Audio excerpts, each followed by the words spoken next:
ये है concave mirror और ये है कॉन्वेक्स मिरर, और आज हम डिराइव करने वाले हैं relationship between focal length F and radius of curvature R के बीच। सबसे पहले हम डिस्कस करने वाले हैं कॉन्केव मिरर वाला केस। ये आ गया आपके सामने कॉन्केव मिरर, उस पर हम बना देंगे प्रिंसिपल एक्सिस और प्लेस कर देंगे उस पर P C F, P for pole, F for focus, C for centre of curvature. अब सबसे पहले हम मिरर पे इंसिडेंट करेंगे पैरेलल रे, लेट्स से ए बी। अब क्योंकि ये पैरेलल रे है तो ये रिफ्लेक्ट होकर मीट होगी फोकस एफ पे।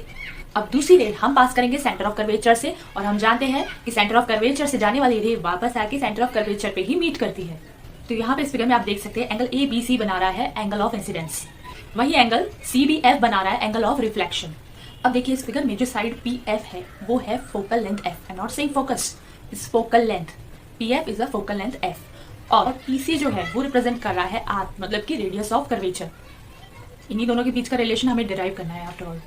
तो क्या होता है रेडियस ऑफ कर्वेचर? सो जिस स्फीयर से ये मिरर कट होके बना है उसका रेडियस, उसी को हम कहते हैं रेडियस ऑफ कर्वेचर।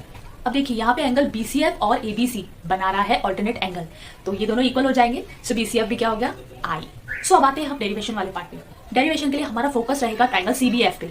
अब देखिए लॉ ऑफ रिफ्लेक्शन क्या बोलता है? Angle of incidence I equals to angle of reflection R। ठीक है, इसका मतलब फिगर में देखिए side CF equals to side FB। Since angles are equal, so sides be equal. So CF equals to FB. अब दूसरी तरह से हम लिख सकते हैं कि FB equals to FP। क्यों? क्योंकि एपर्चर स्मॉल है, इसका मतलब CF equals to FP। अब देखिए फिगर में यहाँ पे F जो है वो है मिड पॉइंट ऑफ PC, मतलब कि हम FP को क्या लिख सकते हैं? Half of PC।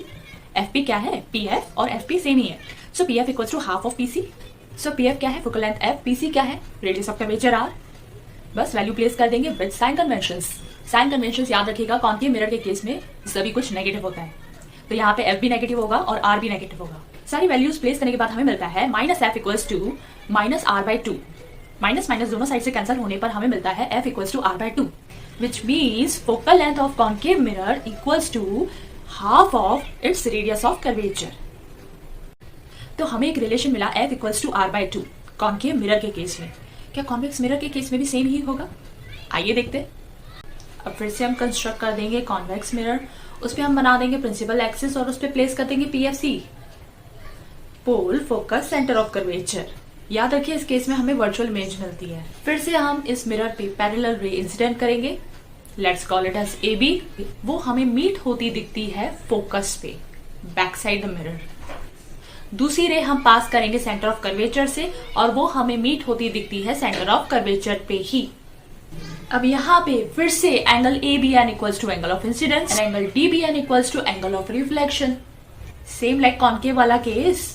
अब देखिए angle ABN equals to angle BCF equals to angle of incidence, क्योंकि वो बना रहे corresponding angles. Angle DBN equals to angle FBC equals to angle of reflection, क्योंकि वो अपोजिट एंगल्स बना रहे हैं।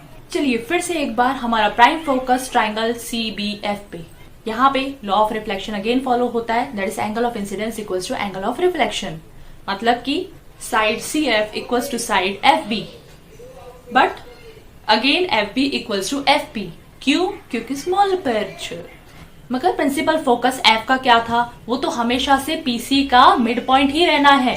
सो फिर से एक बार हम लिख सकते हैं PF equals to half of PC।